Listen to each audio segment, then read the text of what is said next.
Okay, Charlotte's Web, Chapter 16, Off to the Fair. We've been hearing this is coming. This is when Wilbur's hoping to really show off and prove how important he is. The night before the county fair, everybody went to bed early. Fern and Avery were in bed by 8. Avery lay dreaming that the Ferris wheel had stopped and then he was in the top car. Fern lay dreaming that she was getting sick in the swings. Larry was in bed by 8:30. He lay dreaming that he was throwing baseballs at a cloth cat and winning a genuine Navajo blanket. Mr. and Mrs. Zuckerman were in bed by 9. Mrs. Zuckerman lay dreaming about a deep freeze unit. That's just a big freezer, like just a freezer, not a refrigerator and a freezer, but a place to put lots of frozen stuff. Mr. Zuckerman lay dreaming about Wilbur. He dreamt that Wilbur had grown until he was 116 feet long and 92 feet high, and that he had won all the prizes at the fair and was covered with blue ribbons. He even had a blue ribbon tied to the end of his tail. There's a little idea of what Wilbur would look like in the dream.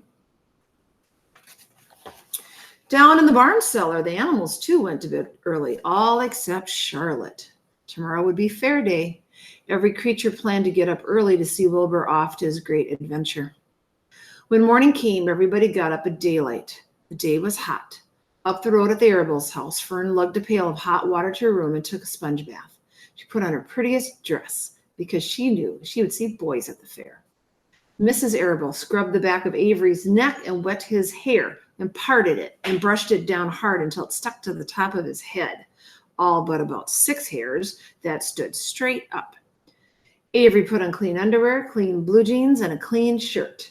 Mr. Arabel dressed, ate breakfast, and then went out and polished his truck. He had offered to drive everybody to the fair, including Wilbur. Bright and early, Lurvy put clean straw in Wilbur's crate and lifted it into the pig pen. The crate was green. In gold letters, it said, Zuckerman's famous pig. Charlotte had her web looking fine for the occasion. Wilbur ate his breakfast slowly. He tried to look radiant without getting food in his ears. In the kitchen, Mrs. Zuckerman suddenly made an announcement. Homer, she said to her husband, I am going to give that pig a buttermilk bath. A what? Said Mr. Zuckerman. A buttermilk bath. My grandmother used to bathe her pig with buttermilk when it got dirty. I just remembered. Wilbur's not dirty, said Mr. Zuckerman proudly. He's filthy behind the ears, said Mrs. Zuckerman. Every time Lurvy slops him, the food runs down around the ears. Then it dries and forms a crust. He also has a smudge on one side where he lays in the manure. He lays in clean straw, corrected Mr. Zuckerman. Well, he's dirty and he's going to have a bath. Mr. Zuckerman sat down weakly and ate a donut. His wife went to the woodshed. When she returned, she wore rubber boots and an old raincoat, and she carried a bucket of buttermilk and a small wooden paddle. Edith, you're crazy, mumbled Zuckerman, but she paid no attention to him. Together they walked to the pig pen. Mrs. Zuckerman wasted no time. She climbed in with Wilbur and went to work. Dipping her paddle in the buttermilk, she rubbed him all over. The geese gathered around to see the fun, and so did the sheep and lambs. Even Templeton poked his head out cautiously to watch Wilbur get a buttermilk bath. Charlotte got so interested, she lowered herself on a drag line so she could see better. Wilbur stood still and closed his eyes. He could feel the buttermilk trickling down his sides. He opened his mouth and some buttermilk ran in. It was delicious. He felt radiant and happy. When Mrs. Zuckerman got through and rubbed him dry, he was the cleanest, prettiest pig you ever saw.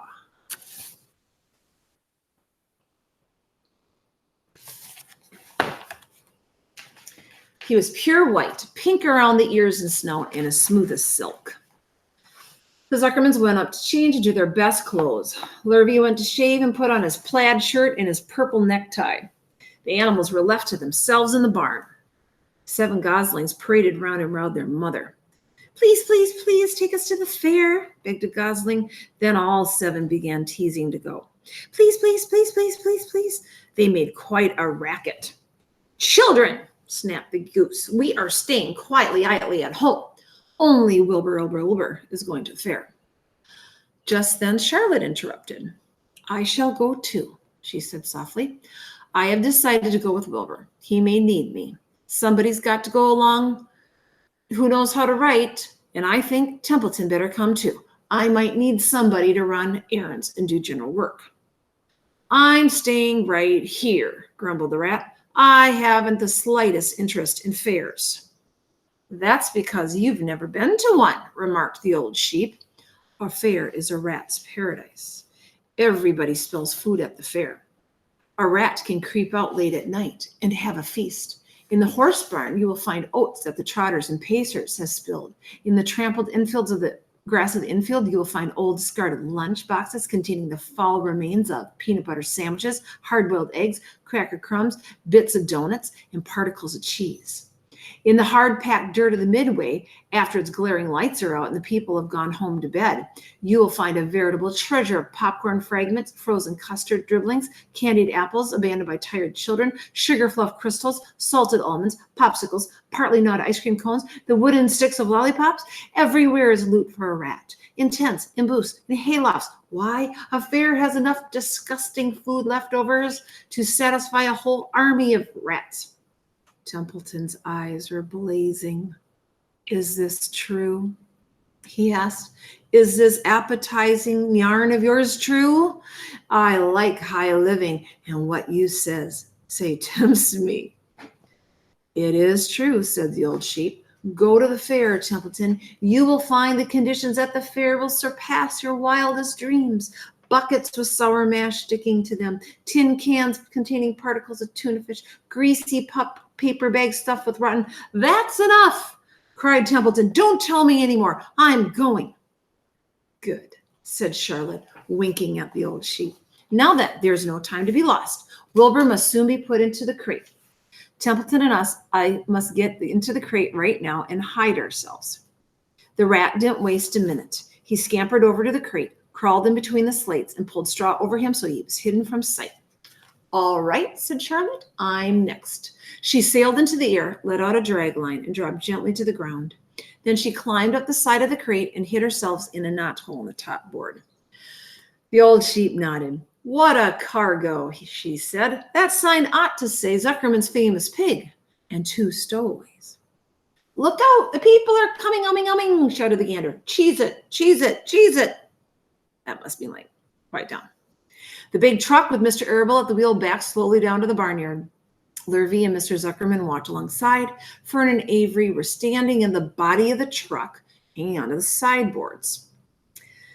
This is like standing in the box of the pickup, and they have sides up on the sides.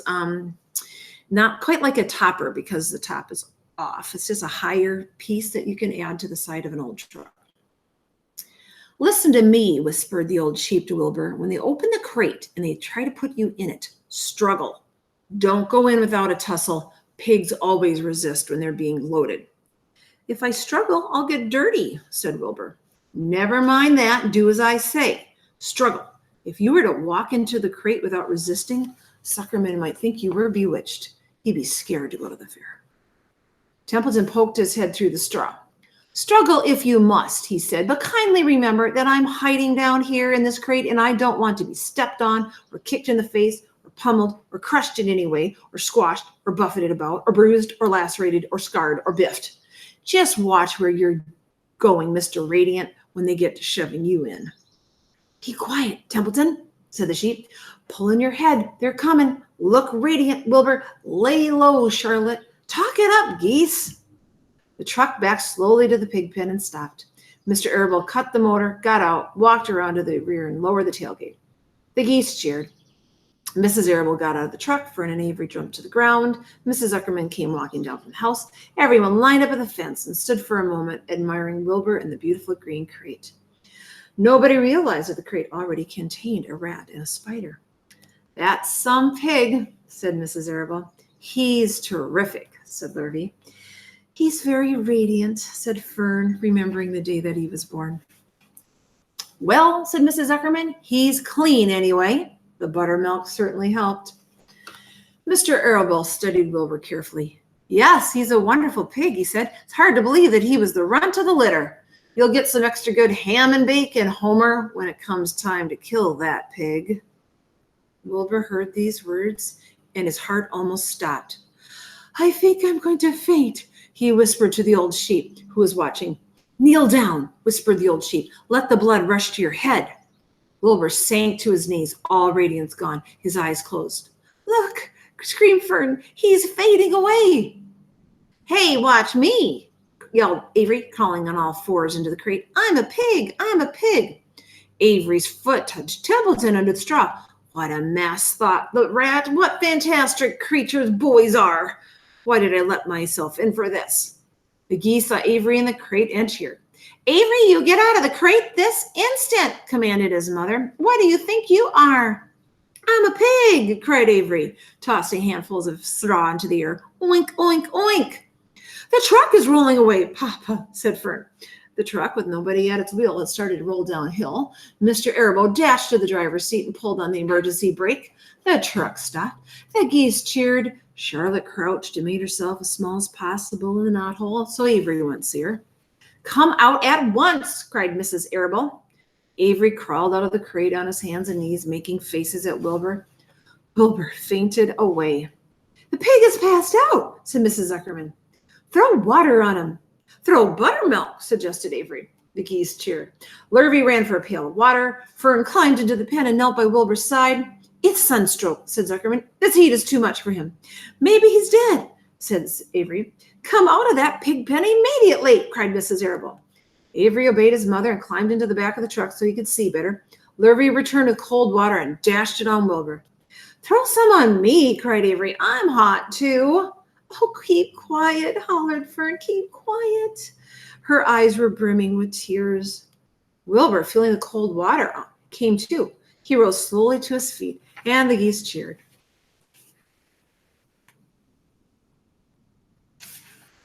He's up, said Mr. Arable. I guess there's nothing wrong with him. I'm hungry, said Avery. I want a candied apple. Wilbur's all right now, said Fern. We can start. I want to take a ride in the Ferris wheel. Mr. Zuckerman and Mrs. Arable, Mr. Zuckerman and Mr. Arable and Lurvy grabbed the pig and pushed him headfirst toward the crate. Wilbur began to struggle. The harder the men pushed, the harder he held back. Avery jumped down and joined the men. Wilbur kicked and thrashed and grunted. Nothing wrong with this pig, said Mrs. Zuckerman, cheerfully pressing his knee against Wilbur's behind. All together now, boys. Shove. With a final heave, they jammed him into the crate. The geese cheered. Lurvy nailed some boards across the end so Wilbur couldn't back out. Then, using all their strength, the men picked up the crate and heaved it aboard the truck. They did not know that under the straw was a rat, and inside the knothole was a big gray spider. They only saw a pig.